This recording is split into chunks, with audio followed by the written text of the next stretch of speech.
कश्मीर का जिक्र हमारे सामने आते ही तरह तरह के मत विमत तर्क वितर्क भी सामने आते हैं।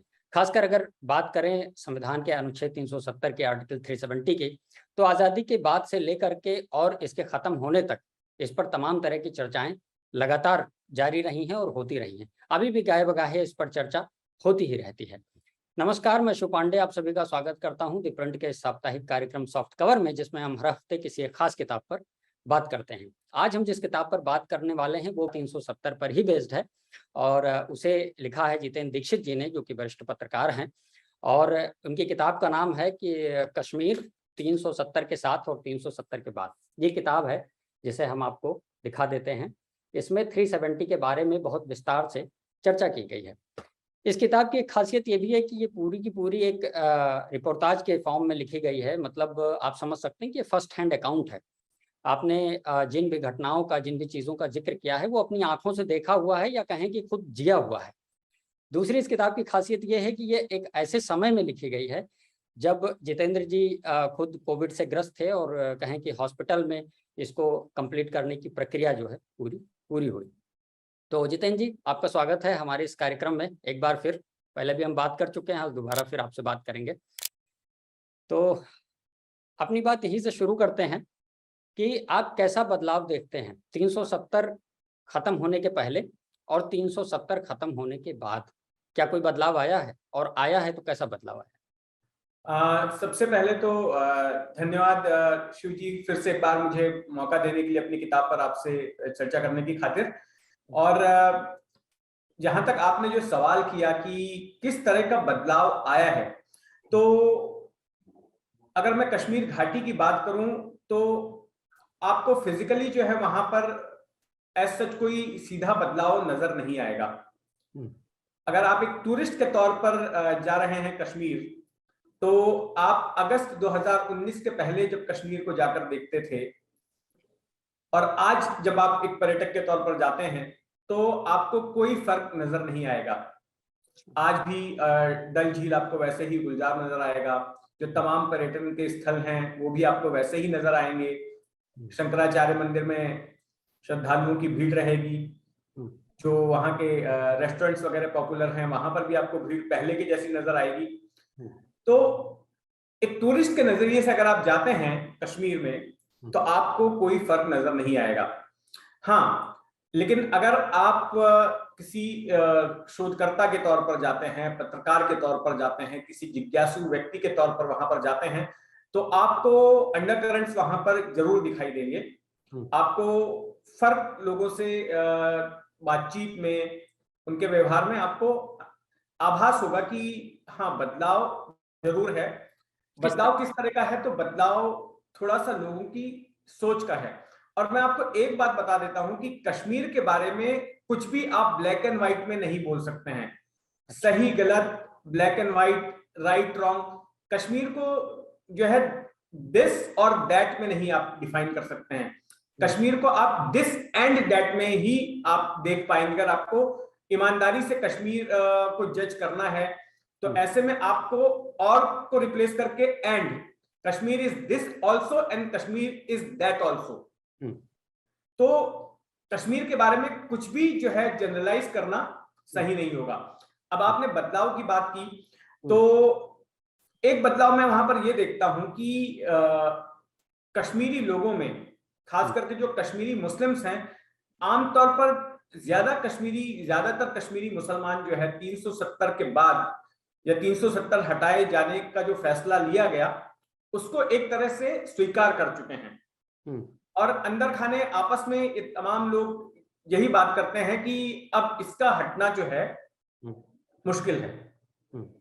और 370 को ये लोग अपनी एक अलग आइडेंटिटी के तौर पर देखते थे। 370 के रहने से महसूस होता था कि हम जो है विशेष हैं और हमें विशेषाधिकार प्राप्त हैं, और हमारी जो कश्मीरियत है या हमारी जो अलग आइडेंटिटी है, उसको अनुच्छेद 370 प्रोटेक्ट करता था। लेकिन सर, अगर इसको दूसरे ढंग से कहा जाए, तो जो कश्मीरी अपने को भारत का अभिन्न नागरिक समझते हैं और अभिन्न अंग समझते हैं भारत का, उनके लिए धारा 370 स्पेसिफिकली कहीं ना कहीं ये भी दिखाता है कि नहीं, आप हमसे अलग हो। वो तो कभी नहीं चाहेंगे कि धारा 370 रहे।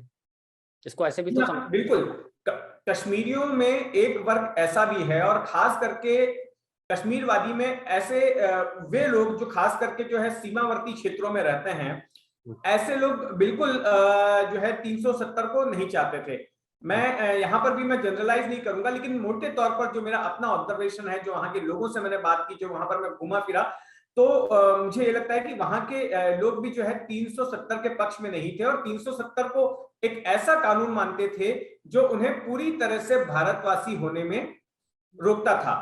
और ऐसे में इसके अलावा ना केवल एक आइडेंटिटी का सवाल था, बल्कि चूंकि 370 से एक विशेष स्टेटस प्राप्त हो रहा था कश्मीर के लोगों को, तो ऐसे में उस स्टेटस के चलते कई सारी ऐसे कानून थे, कई सारी ऐसे प्रावधान थे भारतीय संविधान के, बहुत सारे ऐसे एडवांटेजेस एक्ट्स थे जो कि उन तक नहीं पहुंच पा रहे थे, क्योंकि वहां पर सब कुछ जो फ्लो होता था, जो सारा अधिकार या सारे प्रशासन जो कुछ भी चलता था, उसका सोर्स, उसका स्रोत जो है अनुच्छेद 370 होता था। तो ऐसे में ये लोग ये मानते थे कि 370 रहने की वजह से हम बहुत सारे ऐसे सुविधाओं से वंचित रह गए जो कि भारत के बाकी नागरिकों को मिलती थी, लेकिन हमें नहीं मिल पा रही थी। तो बिल्कुल आपकी बात सही है कि कश्मीरियों के बीच में एक बड़ा वर्ग ऐसा भी है, और खास करके उस वर्ग की मैं बात कर रहा हूं जो कि सीमावर्ती इलाकों में रहते हैं, जो कि ये मानते हैं कि 370 को हटाया जाना ही चाहिए था, और ऐसा फैसला करके भारत सरकार ने बिल्कुल सही किया। लेकिन जैसे आपने कहा कि अगर हम टूरिज्म के पॉइंट ऑफ व्यू से वहां जाते हैं, देखते हैं, तो कोई परिवर्तन हमें नजर नहीं आता है।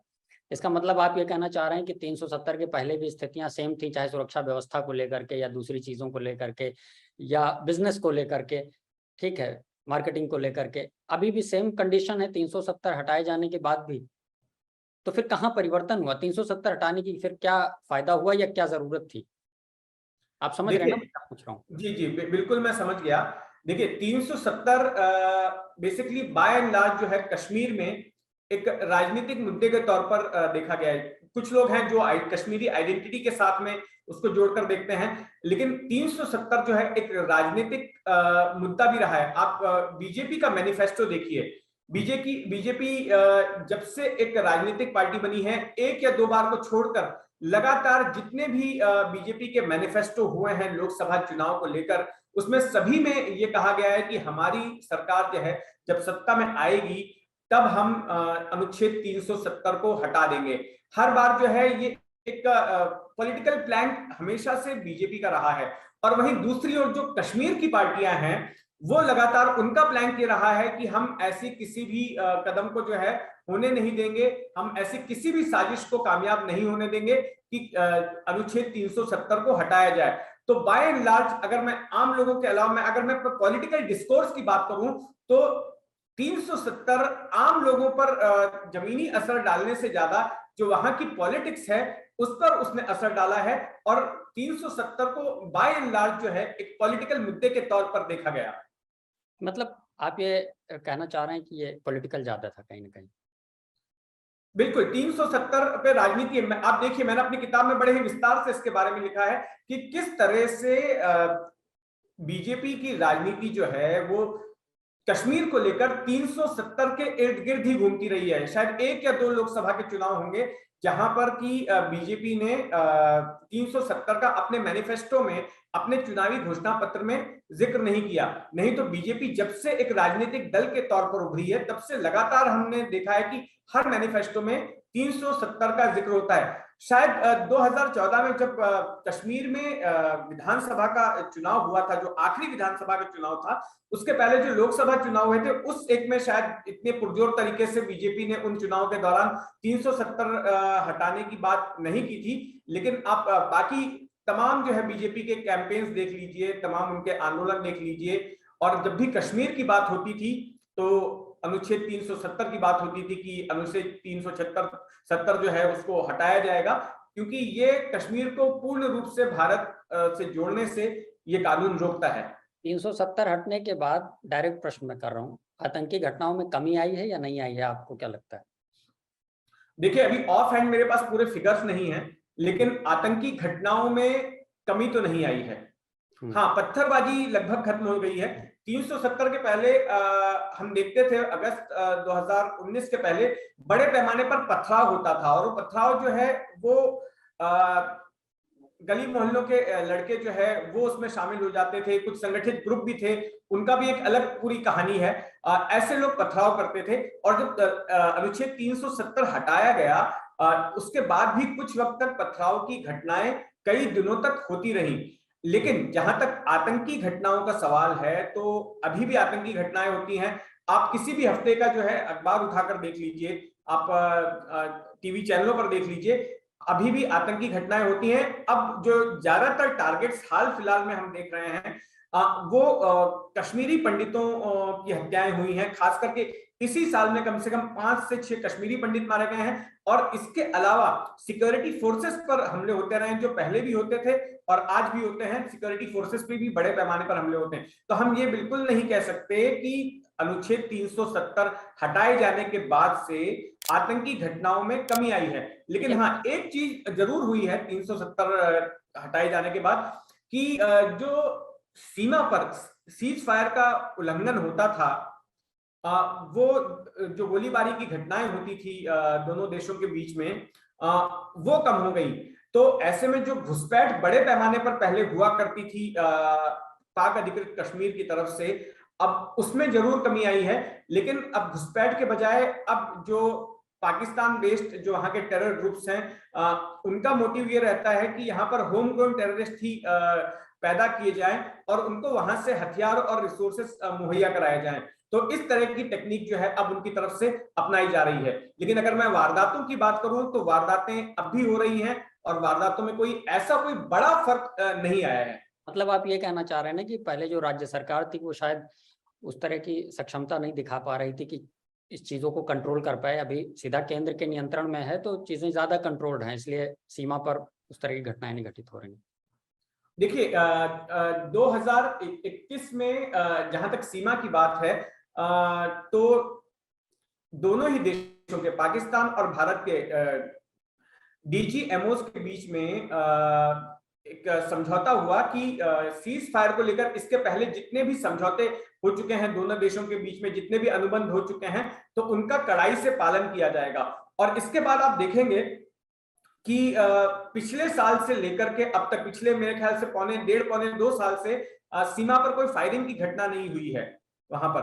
तो उस लिहाज से देखा जाए तो शांति है। और जो हमारी एजेंसीज, जो भारतीय एजेंसीज का ये मानना है कि जब भी सीज फायर का उल्लंघन पाकिस्तान की तरफ से होता है, वहां से गोलीबारी होती है, तो उसका एकमात्र मकसद ये होता है कि वहां से आतंकियों को घुसपैठ कराया जाए। वहां पर जो पाक ऑक्यूपाइड कश्मीर में जो लॉन्च पैड्स वगैरह बनाए गए हैं एलओसी के पास में या इंटरनेशनल बॉर्डर के पास में, वहां से फायरिंग करके उनको कवर दिया जाए, और ऐसे में वहां से आतंकी घुसपैठ करते हैं। तो उनमें बिल्कुल कमी आई है।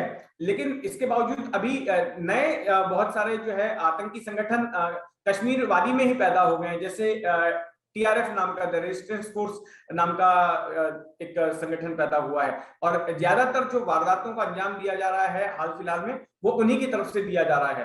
तो ये बात सही है। लेकिन हाँ, जहां तक मैकेनिज्म की बात है कि पहले राज्य सरकार थी, लेकिन इसके बावजूद भी जो काउंटर टेररिज्म था, जो इंसर्जेंसी से डील करने का काम था, वो तमाम एजेंसी, हमारी केंद्रीय एजेंसियां करती थी। हमारे अर्धसैनिक बल वहां पर बड़े पैमाने पर मौजूद थे, हमारी सेना वहां पर थी। तो ये बात सही है कि अगर अब चूंकि सब कुछ सीधे केंद्र के नियंत्रण में है, तो ऑन ग्राउंड, क्योंकि इसमें सिर्फ सीमा की बात ही नहीं होती है, जो अंदरूनी इलाके हैं वहां पर भी जो आतंकी वारदातें होती हैं, उन पर भी नियंत्रण का सवाल है। तो ऐसे में मुझे लगता है कि ये प्रभावी साबित होगा। सर, आपने कहा कि ये जो पत्थरबाज हैं, ये जो पत्थर फेंकते हैं, पहले सशस्त्र बलों पर तो पहले भी फेंकते थे, अब कश्मीरी पंडित इनके नए नहीं, मैंने पत्थरबाज कश्मीरी पंडितों पर निशाना बना रहे, ये मैंने नहीं कहा था। मैंने ये कहा कि जो आतंकी हैं वो कश्मीरी पंडितों को अभी निशाना बना रहे हैं। अच्छा सर, जो लोग पत्थरबाजी कर रहे हैं वो लोग कौन हैं? क्या ये पॉलिटिकली मोटिवेटेड लोग हैं जो उनके काडर्स हैं, या कि पाकिस्तान की साजिश है, या कि आप मानते हैं कि वहाँ के कुछ दिग्भ्रमित युवा हैं जो शायद भटक गए हैं, जिनको सही रास्ते पे लाया जा सकता है? कौन है ये? देखिए, ये जो पत्थरबाज हैं, ये कई प्रकार के पत्थरबाज हैं। इनमें आप किसी कोई एक परिभाषा इनके लिए नहीं है। इसमें 2-3 तरीके से लोग पत्थरबाज बनते हैं। एक पत्थरबाज वो हैं जो हमारी एजेंसीज कहती हैं कि लोग ब्रेन वॉश्ड हैं, जो इंडियन एडमिनिस्ट्रेशन के खिलाफ या इंडियन स्टेट के खिलाफ जो है अपना प्रोटेस्ट पत्थर चलाकर करते हैं। मतलब वहां पर जो पुलिसकर्मी है या जो अर्धसैनिक बल है या जो सैनिक है, वो उनकी नजर में प्रतिनिधित्व करता है भारतीय स्टेट का, भारत सरकार का। तो ये लोग उस पर हमला करते हैं और ये एक भावनात्मक रूप से जो कहा जाता है कि ये ब्रेन वॉश्ड होते हैं इस तरह की हिंसा करने के लिए। तो एक पत्थरबाजों की कैटेगरी वो है जो एक वक्त में बड़े पैमाने पर थी, और इसके लिए पाकिस्तान से प्रोपेगेंडा भी होता था। जो पाकिस्तान से व्हाट्सएप के ग्रुप चलते थे या इंटरनेट की साइट चलती थी, उनका इस्तेमाल किया जाता था इनको ब्रेन वॉश करने के लिए। कौन ब्रेन वॉश करता था इनका? जो आतंकी ग्रुप्स हैं, जो एंटी इंडिया ग्रुप्स हैं, या जो सो कॉल्ड कश्मीर को वहां से आजाद कराने के लिए जो लोग मुहिम चला रहे थे, ऐसे ग्रुप्स होते थे जो कि इनको ब्रेन वॉश करते थे या इन पर अपनी विचारधारा थोपने की कोशिश करते थे, इनको जो है पत्थर उठाने के लिए उकसाते थे, ये हम कह सकते हैं। तो ये एक कैटेगरी थी पत्थरबाजों की।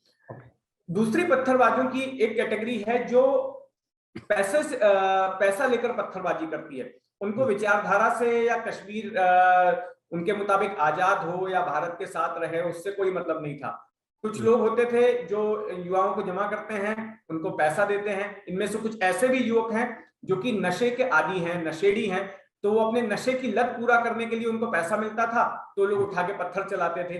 तो एक ग्रुप ऐसा भी है पत्थरबाजों का। फिर इसके अलावा मैं आपको बताऊं कि और भी एक ग्रुप है जो पत्थरबाजी करता है। ये पत्थरबाज ऐसे होते हैं कि जो पीयर प्रेशर में आकर कि जिनका सीधे तौर पर कर रहा है तो हम भी करें। हाँ, तो उस तरह से होता था जो पीयर प्रेशर। और एक इंपॉर्टेंट कि बहुत बार पथराव की घटनाएं जो है वो अफवाह के चलते भी होती हैं। जैसे कि मैंने इस किताब में एक पुलिस अधिकारी का जिक्र किया है जो मुंबई से भागा हुआ एक हत्यारा था, उसको पकड़ने के लिए वो कश्मीर गया था और कई दिनों तक वहां पर रहा था। जब वो आरोपी को पकड़कर लौट रहा था तो रास्ते में जो है उसने देखा कि आगे पत्थरबाजी की घटना हो रही है, बहुत ज्यादा पथराव हो रहा है। तो जब पता किया कि ये पथराव क्यों हो रहा है तो ये जानकारी सामने आई कि उस इलाके में एक अफवाह उड़ गई थी कि कुछ लोग जो है, कुछ पुलिसकर्मी लड़कियों की चोटी काट रहे हैं। हाँ। और इसके लिए इसका विरोध करने के लिए फिर वहां पे उन्होंने पथराव कर दिया, लेकिन हकीकत ये थी कि वहां पर ऐसी कोई घटना हुई नहीं थी। तो कई बार अफवाहों के चलते भी जो है ये पत्थरबाजी हो रही थी। तो ऐसे 2-3 कैटेगरीज हैं पत्थरबाजी की, 2-3 मोटिव्स हैं जिसकी वजह से लोग वहां पर पत्थरबाजी से जुड़ते थे। सर, उस घटना का जिक्र कीजिए जब आप उरी से लौट रहे थे और किस तरह आपकी गाड़ी पर पथराव हुआ था। आप प्रत्यक्षदर्शी हैं उसके। मुझे तो पढ़ते हुए मेरे तो रोंगटे खड़े हो गए। मुझे लगा कि मैं आपको बताऊं, आपकी किताब को पढ़ के मुझे कुछ ऐसी चीजें, मतलब मैंने अनुभव किया कि शायद वो खबरें पढ़ के मैं अनुभव नहीं, मतलब लगता नहीं था कि ऐसी इस तरह की हालत होगी। आपकी किताब पढ़ के मुझे उस घटना के बारे में आप बताइए कि कैसे आपकी गाड़ी पर पत्थर फेंके गए, जो प्रेग्नेंट लेडी थे उसको कैसे वापस जाना पड़ा, बताइए सर। देखिए शिव जी, क्या हुआ कि जब ये मैं कश्मीर में था अगस्त के दूसरे हफ्ते में, जब ये अनुच्छेद 370 हटाया गया था और मैं उरी से स्टोरी कवर करके मैं लौट रहा था। हमारे जो ड्राइवर थे वो बार बार इंसिस्ट कर रहे थे कि श्रीनगर लौटना है तो जल्दी निकलो, जल्दी निकलो, जल्दी निकलो, क्योंकि पथराव हो सकता है। लेकिन हम शूट में इतना मशगूल हो गए कि उनकी बात को हमने ज्यादा गंभीरता से नहीं लिया और हमने बहुत बड़ी गलती की। जब हम लौटने लगे तो संग्रामा नाम की जगह आती है कश्मीर से कुछ किलोमीटर पहले, वहां लौटते लौटते अंधेरा हो गया था। तो शाम के कितने बजे की बात होगी? ये शाम के करीब 7-7:30 बजे के आसपास। ठीक है। तो मैं संग्रामा के पास में पहुंचा और अचानक में मैं देखता हूं कि मैं ड्राइवर के बगल में बैठा हूं और एक पत्थर आता है और सीधे जो है सामने की स्क्रीन पर, विंड स्क्रीन पर जाकर लगता है। और अचानक फिर से पत्थर की आवाज आती है। जो पत्थर मेरे पीछे सीट पर मेरा कैमरामैन सचिन शिंदे बैठा होता है, उसके बगल की खिड़की पर जाकर लगता है। तो ड्राइवर बड़ा घबरा जाता है, बोलता है देखिए सर मैंने बोला था आपको कि जो है ना अंधेरा होते ही पथराव जो है ना करने वाले लोग आ जाते हैं, पत्थरबाज आ जाते हैं। मैंने कहा आप जल्दी निकलो, गलती तो हो गई है, अब पहुंचना है। आगे गए तो देखा कि एक पुल है, पुल के पहले पूरा ट्रैफिक जैम है, हमारी गाड़ी भी उस जाम में जाके रुक गई। और पुल पर हम देख रहे हैं कि पुल के उस तरफ से बहुत सारे टायर वगैरह जला के रखे हैं और वहां पर बहुत सारे पत्थरबाज खड़े हैं जो पत्थर वत्थर फेंक रहे थे। अभी एक मारुति 800 शायद वो कार थी, जिसमें कि मैंने देखा कि वो भी हमारे बगल में ही आकर रुकी, जो ट्रैफिक में फंस गई थी। एक महिला थी, वो बुरी तरह से करा रही थी और उसको इमरजेंसी में उसको डिलीवरी के लिए ले जाना था। प्रेग्नेंट महिला थी वो, और उसकी बहुत दर्दनाक चीख थी। मुझे पता नहीं कि आगे उसका क्या हुआ जो है, और उसको भी जाना तो उसके साथ में उसके घर वाले थे जो उसको कुछ ढांढस बना रहे थे वहां पर, और बहुत दया आई वो देखकर। लेकिन गाड़ी आगे मूव ही नहीं हो रही थी।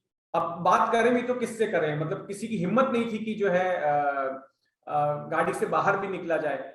और हम लोग तो इसलिए भी डर रहे थे क्योंकि हम लोग नॉन कश्मीरी थे, हम लोग को लगा कि भाई शायद कश्मीरी समझ के छोड़ दें। लेकिन इन पत्थरबाजों से सारे लोग एक जैसे ही परेशान थे, चाहे कश्मीरी हो या नॉन कश्मीरी हो। बाकी अगल बगल, जी अगल बगल के ज्यादातर गाड़ी वाले सब मैं देख रहा था, उसमें सवार भी कश्मीरी थे, ड्राइवर भी कश्मीरी थे, ये जो फैमिली थी, ये प्रेग्नेंट महिला वो भी कश्मीरी थी। इतने में क्या हुआ कि पत्थरबाजों की तरफ से 2-3 लोग मोटरसाइकिल पर आए, हाथ में डंडे वगैरह लेकर, और जो गाड़ियां इस तरफ हमारी तरफ पुल की इस तरफ फंसी हुई थी उनको मारने लग गया, उनका विंडस्क्रीन वगैरह तोड़ने लग गया और उन पर अटैक करने लग गया। तो फिर ऐसे में अफरा तफरी मच गई और जिसको जहां रास्ता दिखा वो वहां भागा। तो मैंने भी अपनी गाड़ी वहां से यू टर्न ली और बहुत देर तक आगे की तरफ चलते रहा, और फिर आगे अंधेरा देखकर थोड़ा गाड़ी को सड़क से नीचे उतारा और खेत की तरफ जाके हम लोग अंधेरे में छुप के लाइट वाइट बंद करती कि गाड़ी हमारी नजर नहीं आएगी। फिर हम लोग कई घंटों तक जो है वहीं पर रुका रहे, और फिर जब वहां से आर्मी का कॉन्वॉय निकला तो उसके पीछे फिर हमने गाड़ी लगा दी कि इनको तो रास्ता मिलते जाएगा, अगर पत्थरबाजी रोकेंगे भी तो लोग मार के भगा देंगे टाइप से। तो हम गए, लेकिन इसमें भी खतरा था क्योंकि उसी साल फरवरी में आपको मालूम है पुलवामा कांड हुआ था, जिसमें कि प्राइवेट गाड़ी ने आकर टक्कर मार दी थी सीआरपीएफ को, बस को, उसमें विस्फोट हो गया था। तो ऐसे में ये भी खतरा था कि हम इनकी गाड़ी के अगर पीछे जा रहे हैं तो कोई इनको शक ना हो कि हम भी भाई आतंकी हैं या कोई जो है फिदाइन है और जाके इनकी गाड़ी को टकरा देंगे तो कहीं हम पे गोली ना चल जाए। तो हम पीछा भी कर रहे थे लेकिन डर भी रहे थे और एक डिस्टेंस भी मेंटेन कर रहे थे।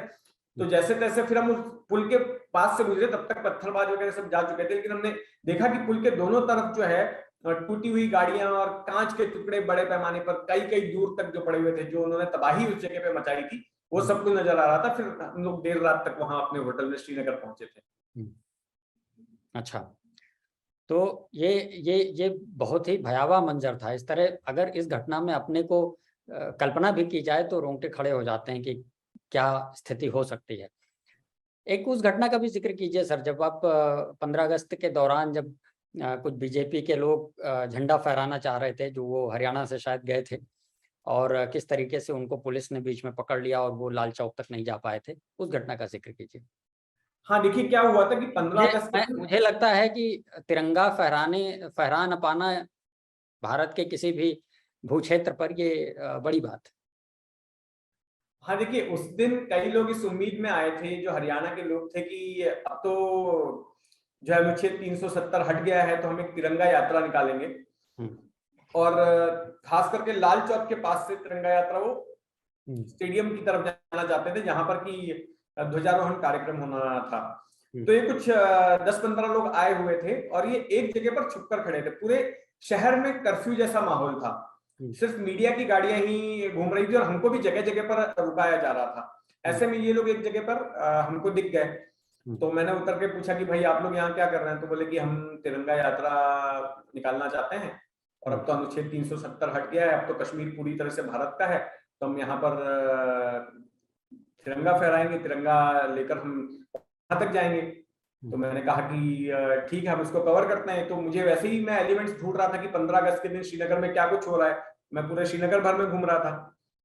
तो जैसे ही उन्होंने झंडा निकाला और कुछ देर ही आगे बढ़े होंगे, 15-20 कदम आगे बढ़े होंगे कि वैसे ही जम्मू कश्मीर पुलिस की गाड़ी वहां पर आ गई और तुरंत सबको डिटेन वगैरह करके वहां से हटा दिया गया।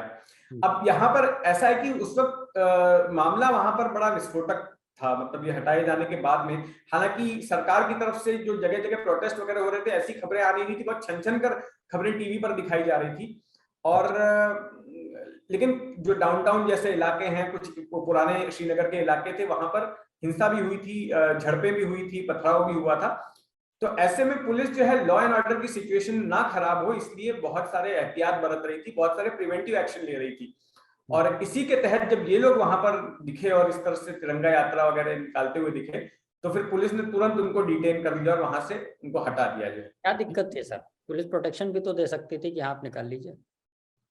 हाँ बिल्कुल दे सकती थी अब, लेकिन ये अब उनका अपना विवेक था कि निकाली जा रही थी ना, तिरंगा ही था हाथ में। बिल्कुल ये बात आपकी सही है, क्योंकि तिरंगा तो वैसा अगर अनुच्छेद 370 नहीं भी हटाया जाता तब भी मेरा मानना है कि तिरंगा वहां पर फहराया जा सकता था, क्यों रोक होती तिरंगा फहराए जाने की। लेकिन इन लोगों को ऐसा लगा कि इससे कुछ ट्रबल हो सकता है, इससे कुछ लॉ एंड ऑर्डर मतलब लॉ एंड ऑर्डर पर असर पड़ सकता है, तो इस डर के साथ या इस आशंका के साथ मुझे लगता है कि इन्होंने ये एक्शन नहीं लिया।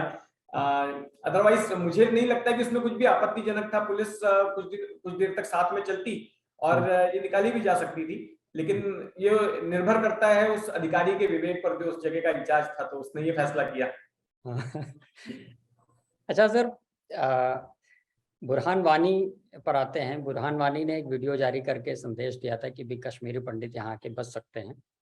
उसका धर्म से कोई बहुत लेना देना भी नहीं था, ठीक है। फिर कैसे ऐसा क्या मतलब रहा कि वो इस तरीके का एक्सट्रीमिस्ट रास्ता अपना लिया, बुरहान वानी ने आतंकी बन गया? देखिए बुरहान वानी की अगर मैं बात करूं तो बुरहान वानी दरअसल जो है वो एक सोशल मीडिया का क्रिएशन रहा है, उसकी उत्पत्ति रही है। कई लोग तो ऐसा भी बताते हैं कि बुरहान वानी ने अपने मिलिटेंट करियर के दौरान एक गोली तक नहीं चलाई। अच्छा, कुछ लोगों का ऐसा मानना है, अब इसकी पुष्टि नहीं हो सकी है।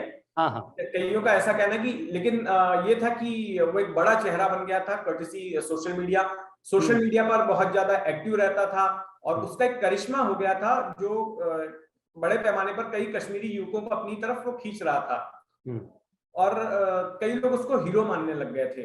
तो ऐसे में बुरहान वानी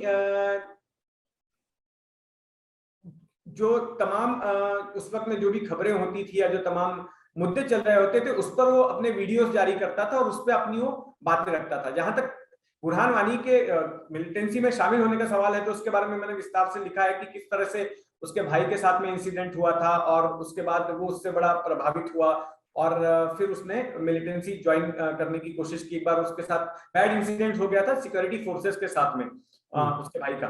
तो अदरवाइज बुरहान वानी शुरुआत में कोई भी किसी भारत के किसी भी शहर का जो एक आम कॉलेज गोइंग लड़का होता है उस टाइप का था, जो कि अच्छा दिखने में स्टाइल मारना है, उसको अच्छा दिखना है, दोस्तों के साथ घूमना है, उस टाइप का वो लड़का हुआ करता था जिसको कि ज्यादा कुछ राजनीति वगैरह से इतना ज्यादा कोई सरोकार नहीं था और इन तमाम एक्सट्रीमिज्म से उसका कोई ज्यादा लेना देना नहीं था। लेकिन उसके घर में ही उसके करीबी लोगों के साथ ही कुछ ऐसा हुआ कि इसके बाद उसका एंटीना उस ओर मुड़ गया और उसने फिर जो है धीरे धीरे इसमें आगे बढ़ना शुरू किया और सोशल मीडिया का उसने इस्तेमाल किया लोगों को अपने साथ जोड़ने के लिए, बाकी युवाओं को, और अपने संदेश बाहरी लोगों तक पहुंचाने के लिए या ब्रेन वॉश करने के लिए, जो भी आप हैं।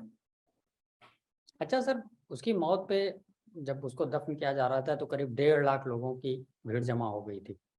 क्या लगता है आपको, कौन लोग थे वो?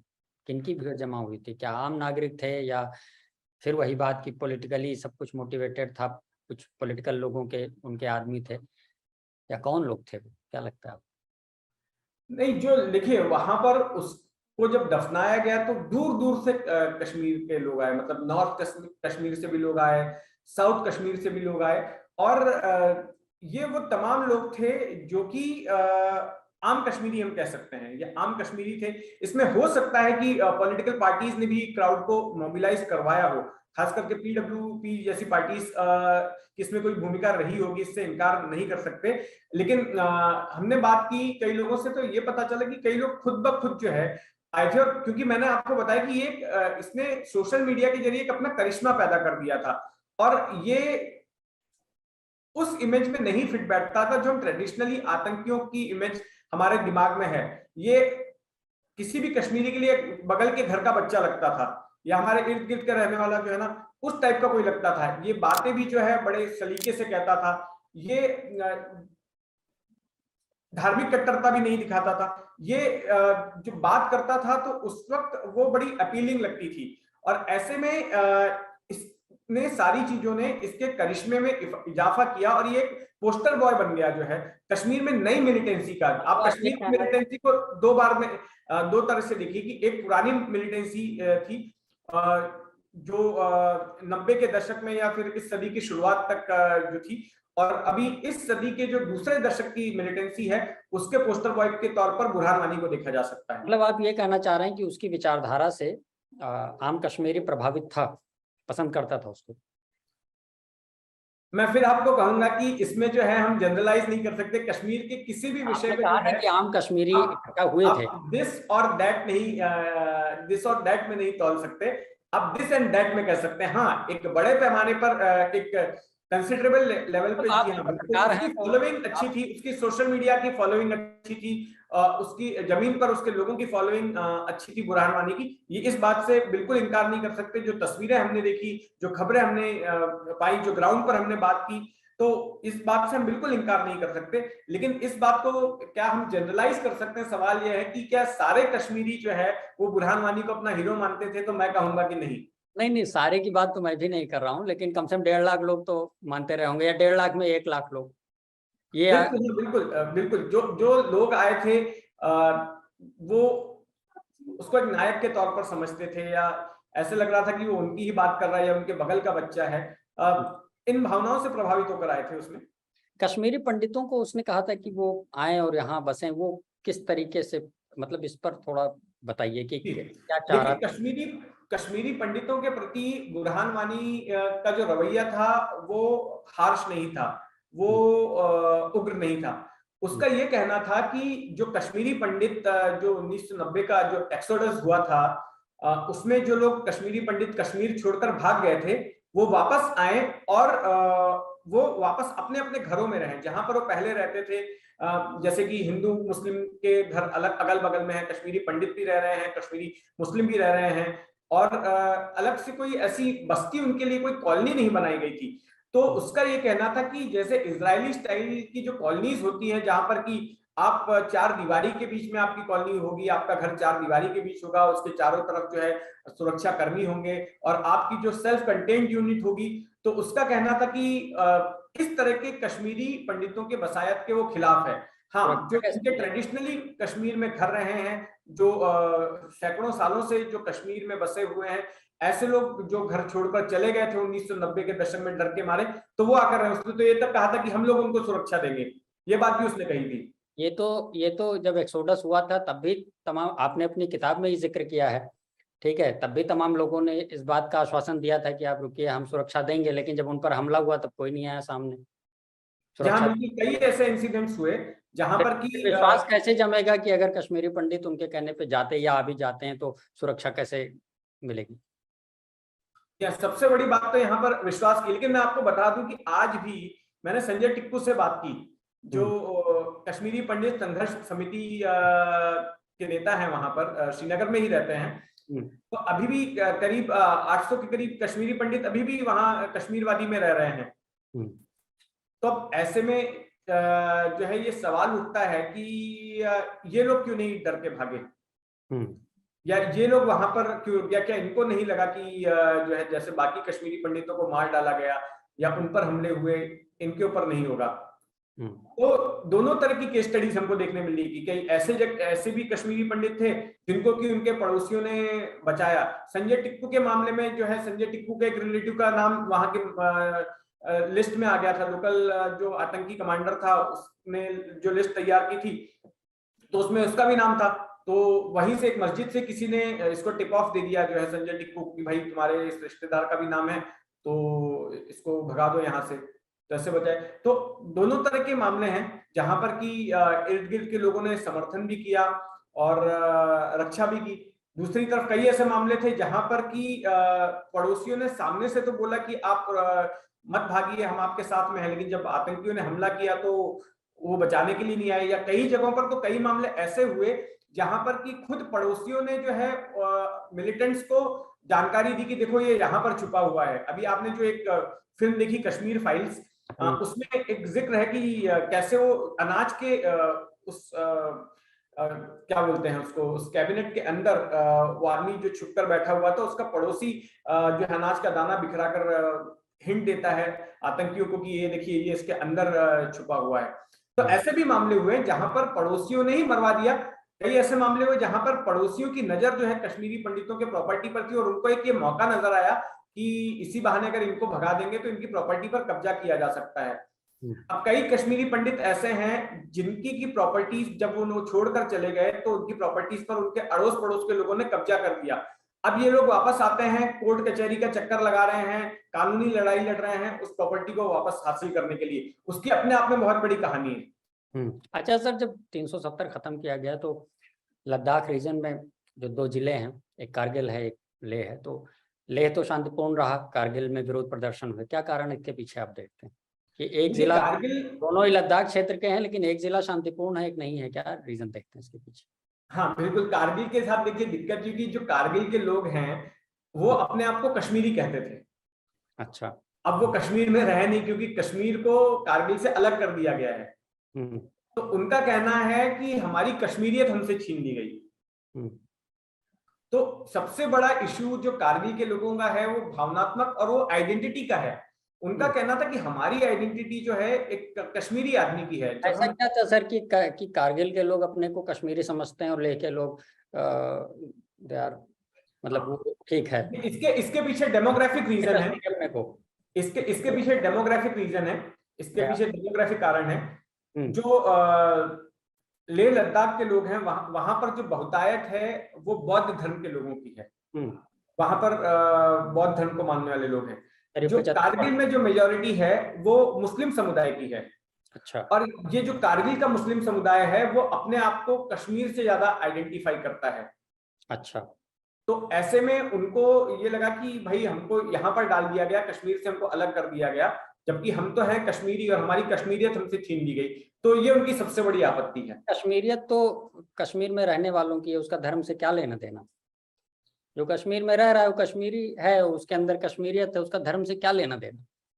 ये बात बिल्कुल सही है। हम और आप ये मान सकते हैं आधार पे अपने को कश्मीरी समझना या कैसे रिलेट करना मुझे समझ नहीं आ रहा, कैसे कोई रिलेट? बिल्कुल, कश्मीरियत तो देखिए, कश्मीरियत कश्मीरी पंडित की भी है, वही तो कश्मीरियत जो है कश्मीर के मुसलमानों की भी है। कश्मीरियत अनडिवाइडेड जम्मू कश्मीर में जो कारगिल में रहते थे उनकी भी थी, कश्मीरियत जो लद्दाख में रहते थे उनकी भी थी। लेकिन इनको पॉलिटिकल डिस्कोर्स ने अलग तरीके से डिफाइन कर दिया। अब जो कश्मीरियत की बात करते हैं तो प्राइमरली जो है आज जो कश्मीर वादी में रहने वाले जो कश्मीरी मुसलमान हैं वो कश्मीरियत की बात कर रहे हैं, लेकिन क्या कश्मीरी पंडितों की कश्मीरियत नहीं है? बिल्कुल है, तो उनकी भी है। लेकिन आज जब कश्मीरियत की बात होती है तो फोकस जो है कश्मीरी मुसलमानों पर ही रहता है, या वही सबसे ज्यादा जो है मतलब इस बात को पुरजोर तरीके से कहते हैं कि खास करके अगर मैं कारगिल की बात करूं तो कारगिल के मुसलमान कहते हैं कि हमारी कश्मीरियत जो है हमसे छीन ली गई है क्योंकि अब हम ज्योग्राफिकली कश्मीर का हिस्सा नहीं है। अच्छा, क्या रीजन रहा सर कि थोड़ा सा इसके पॉलिटिकल एस्पेक्ट पर भी आते हैं, क्या रीजन रहा कि लद्दाख को जो है उसको विधानमंडल नहीं रखा गया वहां पर, जबकि जम्मू और कश्मीर में रखा गया? तो वहां विधानमंडल ना रखने का या उसके क्या रीजन देखते हैं? उसको पूर्ण रूप से यूनियन टेरिटरी बनाने का क्या रीजन है, कैसे देखते हैं आप उसको? देखिए, एक तो रीजन ये हो सकता है कि वहां पर जो पॉपुलेशन है, अभी तो आंकड़े ऑफ हैंड मेरे पास में नहीं है, लेकिन जनसंख्या वाइज जो है वो इलाका काफी मतलब छोटा है, मतलब जनसंख्या के लिहाज से क्षेत्रफल में बड़ा हो सकता है। मेरे ख्याल से 2.25 लाख है वहां की जनसंख्या, 2,75,000 के अराउंड है। जी, तो बिल्कुल इस इतनी कम जनसंख्या है वहां पर। दूसरा ये कि एक इसके पीछे स्ट्रेटेजिक रीजन भी हो सकता है, क्योंकि चाइना से बिल्कुल सटा हुआ है वो इलाका, जो चीन के साथ में हमारी सीमा है, जो जिसको लेकर विवाद हो रहा है, चल भी रहा है, जिसको लेकर झड़पें हुई हैं वहां पर। तो मुझे लगता है कि एक ये कारण है जिसकी वजह से केंद्र सीधा कंट्रोल जो है वहां पर चाहता है, वहां के एडमिनिस्ट्रेशन पर, वहां के प्रशासन पर, और इसके लिए वहां पर कोई लेजिस्लेचर नहीं रखा गया है, वहां पर कोई विधानसभा नहीं दी गई है। खैर, अगर सीमा टच होने की बात करें तो जम्मू कश्मीर वाले रीजन से पाकिस्तान टच करता है। खैर, आपको लगता है कि आईसिस की प्रेजेंस है कश्मीर में? आईसिस की प्रेजेंस तो नहीं है, जो उसके संगठन की प्रेजेंस नहीं है, लेकिन हाँ, आईसिस के सिंपैथाइजर जरूर हैं वहां पर, जो कि आईसिस से सहानुभूति रखते हैं। पास्ट में ऐसे कुछ मामले आ चुके हैं, और कुछ ऐसे मामले आए जहां पर आईसिस के झंडे वगैरह दिखाए गए, लेकिन वो लोग, हम तकनीकी तौर पर उनको आईसिस का सदस्य नहीं बोल सकते, लेकिन ऐसा वो झंडे वगैरह दिखाने का काम उन्होंने दरअसल सुरक्षा एजेंसियों को या प्रशासन को चिढ़ाने के लिए किया था। अच्छा। कि जो है हम आईसिस के लिए काम कर रहे हैं, और आईसिस ने अब कश्मीर में भी जो है अपने कदम रख दिए हैं, बट अब तक ऐसे कोई कॉन्क्रीट सबूत नहीं मिले। हालांकि आईसिस का उद्देश्य ये भी है कि कश्मीर में भी उनकी प्रेजेंस हो, लेकिन अब तक कोई ठोस ऐसे सबूत नहीं मिले कि आईसिस की वाकई में कश्मीर में प्रेजेंस है। हाँ, ये जरूर है कि वहां पर आईसिस से सिंपैथाइज करने वाले, उनसे सहानुभूति रखने वाले कुछ लोग जरूर हैं, और वो आईसिस का झंडा वगैरह भी लगाते हैं, कुछ सोशल मीडिया पर भी उससे जुड़ा हुआ पोस्ट कर देते हैं। वो सारी चीजें होती रहती हैं, कई बार हुई हैं, लेकिन आईसिस एज ए संगठन जो है वहां पर फिलहाल अपने उसमें पैर नहीं पसा रहे हैं। अच्छा, ठीक है। तो ये थे हमारे साथ जितेंद्र दीक्षित जी, जिन्होंने कश्मीर के बारे में कई ऐसी चीज़ें बताई जो हमें अदरवाइज नहीं पता थी। अपनी किताब में भी इन्होंने इन चीज़ों को मेंशन किया है, और मैं कहूँगा कि इनकी किताब जो है वो फर्स्ट हैंड अकाउंट है, इसलिए आप ज़रूर एक बार पढ़िए उसको। आपको पढ़ करके ज़रूर ऐसा लगेगा कि शायद आप खुद वहाँ पर प्रेजेंट है और आपके साथ वो घटनाएं घटित हो रही हैं। तो इसी के साथ इस हफ्ते का ये सॉफ्ट कवर अपना कार्यक्रम हम ख़त्म करते हैं। अगले हफ्ते हम फिर किसी एक किताब के साथ आपके सामने हाजिर होंगे। तब तक के लिए मुझे, शिव कुमार पांडे और द प्रिंट की हमारी पूरी टीम को इजाज़त दीजिए। नमस्कार।